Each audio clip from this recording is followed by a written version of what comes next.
ఒక్కసారిగా మనిషిని పట్టుకొని నేలపైకి పడేసింది. తరువాత అతనిపై తీవ్రంగా దాడికి దిగింది. ప్రాణాలు అరచేతిలో పట్టుకొని ఆ మనిషి ఎలాగోలా తప్పించుకొని బయటకు పారిపోయాడు. అసలు ఎందుకిలా జరిగింది? ఒకరోజు ఆవు ఒక దూడకు జన్మనిచ్చి ఎంతో సంతోషంగా ఉంది.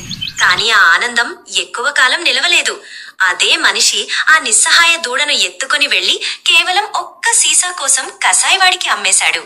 ఈ దారుణం చూసిన ఆవు బాధతో పరుగు పరుగున తన స్నేహితుడు కుక్క దగ్గరకు వెళ్లి జరిగినదంతా చెప్పింది. అప్పటికే కసాయివాడు దూడను మరియు ఇతర జంతువులను ట్రక్కులో వేసి బయలుదేరాడు. ఇది విన్న కుక్క వేగంగా రోడ్డు వైపు పరుగెత్తి ఒక పెద్ద చెట్టును పడగట్టింది. ఆ చెట్టు రోడ్డుపై పడి దారికి అడ్డుపడింది. పడిపోయిన చెట్టును చూసి కసాయివాడు ట్రక్కును ఆపి కిందకు దిగాడు. సరిగ్గా ఆ సమయంలోనే ఆవు మరియు కుక్క కలిసి ట్రక్కు వెనుక తలుపులు తెరిచి లోపల బంధించబడిన అన్ని జంతువులను అడవిలోకి విడిచిపెట్టాయి.